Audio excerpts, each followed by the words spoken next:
Save me from my stepdad. The boy pleaded to the bikers. Their response will shock you. Engines idled like low thunder outside the diner, chrome catching the last smear of sunset. We were wiping road dust from our gloves when a small shadow broke from the sidewalk crowd and hurried toward the row of bikes. He couldn't have been more than 9. Too big backpack, too thin arms. He stopped short of the nearest front wheel, chest heaving, eyes wet and locked on the patches stitched to our vests. "Please," he whispered like the word hurt. "Save me from my stepdad." The noise of Main Street blurred. You could feel the air change, how a room goes quiet before a storm. He kept glancing over his shoulder, fingers strangling the backpack straps. I crouched to his height. He smelled like pennies in school hallways. "What's your name, kid?" "Evan." He swallowed. "He's coming. He said tonight he's gonna teach me to be a man." Behind him, a tall man stepped out of a pickup, scanning the diner windows with a smile that didn't reach his eyes. Shirt tucked too tight, knuckles pale on his key fob. He spotted Evan, then us. The smile sharpened. Evan's voice fell to a tremor. He took Mom's phone. He made her say I was acting out. He said if I told anyone, I'd be sorry. He said you people are just thugs. One of the boys shifted, boots scraping asphalt. Not a word. Just the kind of quiet that says, be careful what you say next. I kept my voice soft. "Is your mom inside?" Evan shook his head. "Home. He won't let her out after work. He told the neighbors she's sick." His eyes flicked to the pickup. "He follows me. He waits." The stepdad started across the lot, lazy, like he'd already decided how the night would end. Evan took a step back and bumped my knee. I felt him shake through denim. He wasn't asking for trouble. He was asking for air. "Evan," I said, "you did the right thing coming here." He blinked hard, a single tear escaping, surprise crossing his face like he wasn't used to being believed. The man stopped 10 paces away. "That your bike, pal?" he said to me, nodding at my Harley like we were sharing a joke. "Cute club. The boys coming with me." Nobody moved. The engines cooled. Somewhere a neon sign buzzed alive. I stood slow. He asked for help. The man's jaw clicked. "He's my responsibility." Evan's hand found mine in a grip that begged. His pulse thudded against my fingers like a hummingbird trapped in a jar. "That's so," I said, eyes never leaving his. "Then you won't mind us making sure he's safe." His smile died. "You think leather makes you law?" No one answered. We didn't need to. Because just then, 2 more bikes rolled in, headlamps washing the lot white, and every face at the windows turned to watch.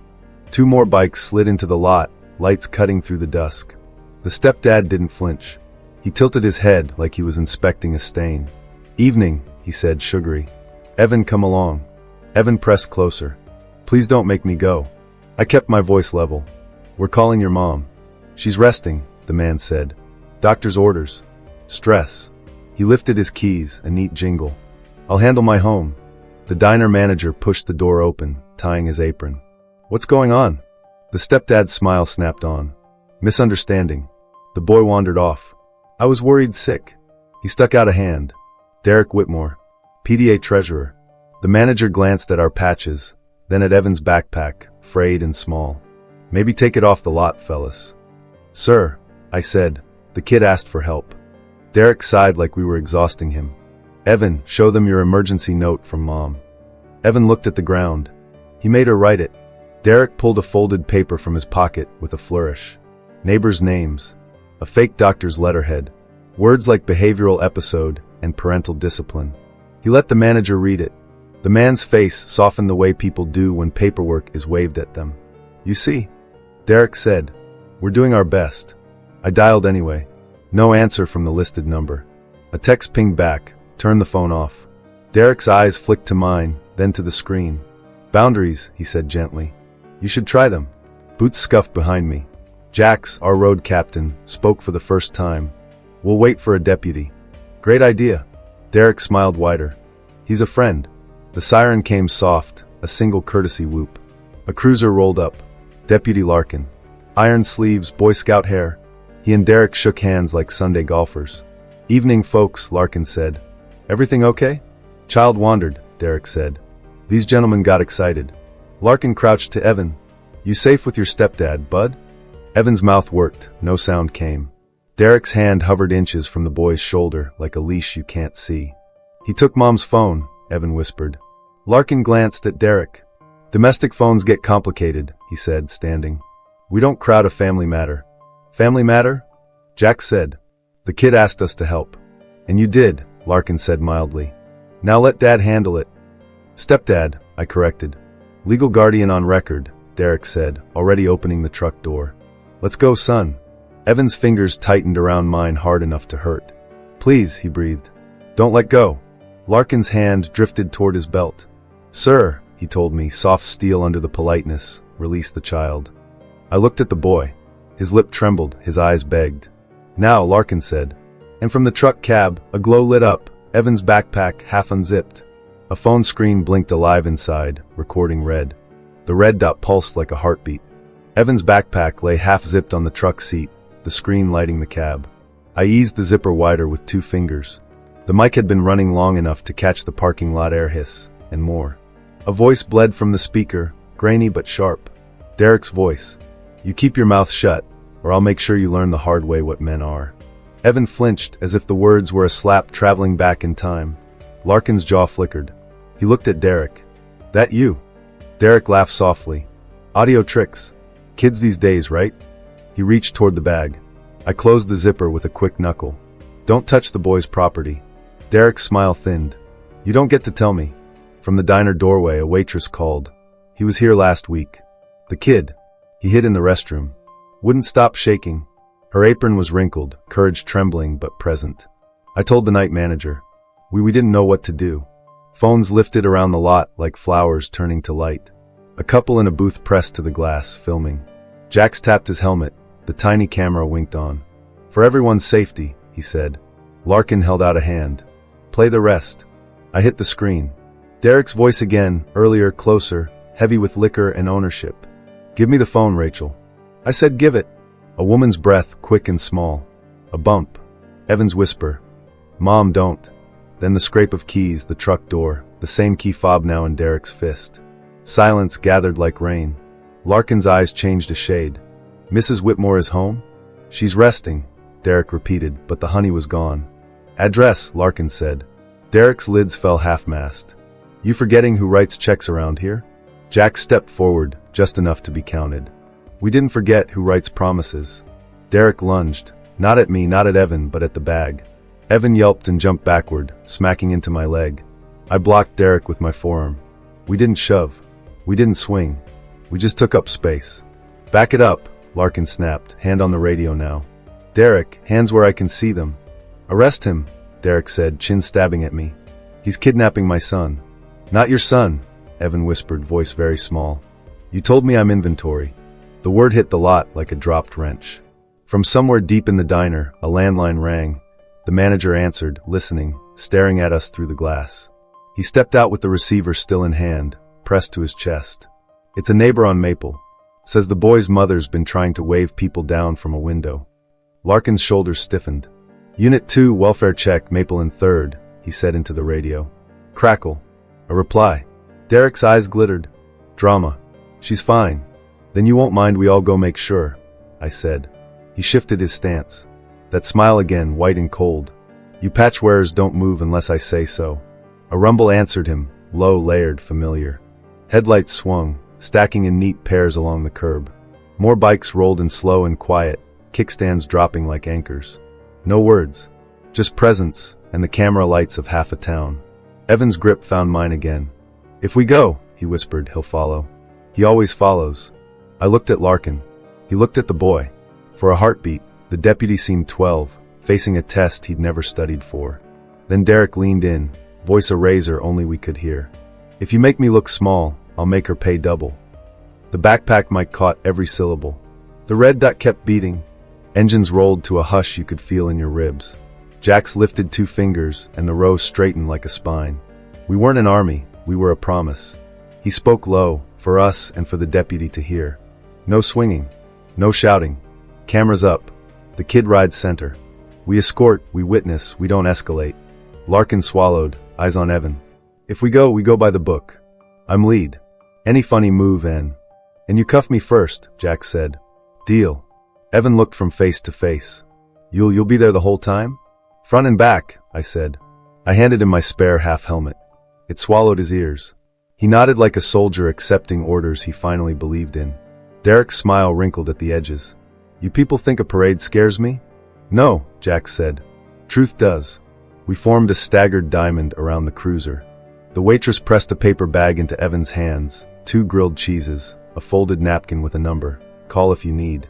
He tucked it into the backpack with the recording phone, fingers careful, like he knew evidence when he held it. Larkin hit his lights, no siren, and eased out. We flowed with him, chrome reflecting red-blue. Main Street parted. People stepped off curbs to film. Derek's truck fell in 2 cars behind, horn tapping like a thread in Morse. Maple Street narrowed into old maples and yellow porches. A second cruiser waited by a small white house with a crooked mailbox. Upstairs, a window blind stuttered, then a pale hand fluttered once and disappeared. Rachel Whitmore? Larkin called, standing at the stoop. Deputy Larkin. We're here for a welfare check. Silence. Then a scrape of a chain, a click. The door opened 3 inches. One eye red-rimmed. He took my phone. May we come in? Larkin asked. Behind us, Derek killed his engine and mounted the curb like he owned the grass. Rachel, he sang, soft and coaxing. Honey, you're tired. Let me. The door closed the remaining inches. The chain stayed on. I don't want him here, Rachel said, voice shaking through wood. Jax nodded to 2 riders. They drifted to the sidewalk edge, hands visible, cameras rolling. Neighbors peered over railings, the air thick with that skittish hope people feel when something wrong might tilt right. I knelt to Evan. You stay with me, bud. No matter what words fly. He nodded, jaw set. If she shakes, it means he's nearby, he whispered. Her hands always shake when he's close. Larkin unclipped his radio. Dispatch, confirm restraining orders on file for Derek Whitmore, and request a supervisor on scene. He flicked a look at Derek that said he was done playing golf. Derek's voice dropped to a blade. Open the door, Rachel. Now. From inside, a small sound, like a plate set too hard on a counter, like a person deciding not to break. The chain slid back. The door opened. Rachel stood with one arm wrapped across her ribs, sleeve pulled low to hide a bruise that didn't quite disappear. Evan, she said, and in that single word the whole house seemed to lean. He moved, but I kept a hand on his shoulder. Larkin stepped in first, palm out. Ma'am, we're going to talk in the living room, he said. Everyone else stays on the porch. Derek took a step. Jax matched it, wait easy, voice calm. Porch only. For the first time, Derek's mask slipped. Get out of my way. Cameras watched. Neighbors watched. The red dot in the backpack watched. And from inside the house, a second voice we hadn't expected drifted out, thin, frightened, unmistakably young. Mom? Is he here? The second voice tightened the room like a knot. Larkin's posture changed. He stepped inside with Rachel and kept Derek on the porch. Ma'am, who's in the house? My nephew, she said, voice raw. I babysit him after school. He hides when Derek yells. Copy, Larkin said. We're going to keep this calm. A supervisor unit slid to the curb. Sergeant Alvarez, square and steady, took in the porch, the cameras, the boy in my half helmet, the man vibrating with ownership. Status, she asked. Possible coercion and interference, Larkin said. Recorded audio in the child's backpack. Visible bruising on the mother. She requests he stay outside. Derek laughed, too bright. Bruises? She bumps into everything. Never could keep her feet. Alvarez's gaze was winter. Sir, step off the porch. He didn't. He leaned in toward the door. Rachel, tell them you're fine or I will. Or you will what? Alvarez asked, pen already poised. For the first time, Rachel's chin lifted. Or he'll make me pay double. Alvarez nodded once to Larkin. Detain him for intimidation and obstruction. Derek jerked when the cuffs touched his wrists, pride roaring louder than any engine. You can't do this in front of witnesses? Alvarez said. That's the best place. Phones caught the click of steel. The lot exhaled. Inside, the living room smelled like lemon cleaner and fear. Rachel sat, hands folded to keep them from shaking. Evan slipped onto the couch, backpack in his lap like a shield. He opened it and pulled out the paper bag. Steam rose from the grilled cheeses. He offered one to his mom. She let out a laugh that broke into a sob, and took a bite like it was the first food she'd tasted all week. Alvarez set a small recorder on the coffee table. Mrs. Whitmore, we're going to document injuries, secure your statement, and place an emergency protective order. Do you have a safe place for the night? Rachel looked at us on the porch, at the row of quiet machines and the faces above them. I don't know. You do, Jack said softly. There's a shelter we ride for. They'll have a bed and a counselor tonight. Tomorrow a lawyer who owes us a favor will file the paperwork. Alvarez's brow ticked. You're familiar with the shelter? We raise money every fall, Jack said. No strings, Sergeant. Just fuel for people who need it. Larkin reviewed the backpack audio with Alvarez. Threats. The phone snatch. The line about inventory. Alvarez's pen scratched like a saw. That'll do. On the lawn, neighbors drifted closer, the way people do when fear loosens its hold. The waitress from the diner stood near Rachel's steps, wringing her apron. Ma'am, I'm sorry I didn't do more last week, she said. I didn't know how. Rachel reached for her hand. You're here now. We moved quiet, practical. 2 riders went to the shelter to confirm space. Another called the school to flag a counselor. Someone slid a grocery card into Rachel's palm. A retired medic patched the scrape on Evan's knee he'd stopped noticing hours ago. Derek sat on the curb in cuffs, spitting words that bounced off all the listening. When the transport car took him, his eyes sought Evan's, looking for the old flinch. The boy didn't flinch. He watched the taillights turn a corner and fade like a bad habit. Night fell honest and cool. We formed up again. Evan climbed behind me, arms snug around my vest. Rachel locked the door with a long, trembling breath and took the waitress's hand as they stepped toward Alvarez's cruiser.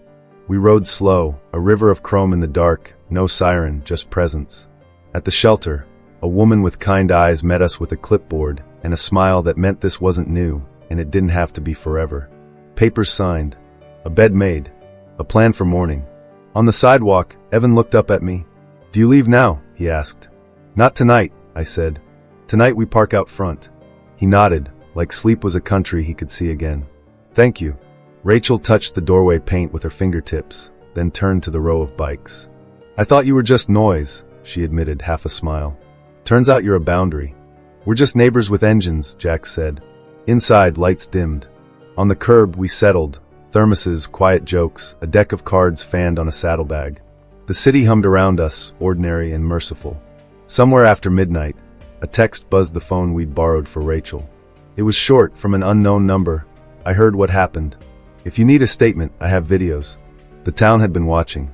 The town had decided. When the stars slipped toward morning, I looked at the boy asleep behind the shelter window and thought about the first words he'd said to us. Save me. Sometimes saving looks like sirens. Sometimes it looks like paperwork and grilled cheese and a line of bikes that won't budge. You don't have to swing to stand. You just have to stand. Morning painted the shelter windows the color of fresh paper. Coffee steamed from a styrofoam cup in my hand, and the street looked different in daylight. Less like a stage, more like a neighborhood that had decided to pay attention. Rachel stepped out with Evan, eyes swollen but clear. He wore my spare half-helmet like a crown, then laughed and handed it back. I thought help sounded like yelling, he said. It sounded like engines. Engines are just the delivery, I told him. Help is what people decide to be. The caseworker spoke with Alvarez by the curb, short and steady sentences about protective orders, emergency phones, school notes. None of it made the news. All of it mattered.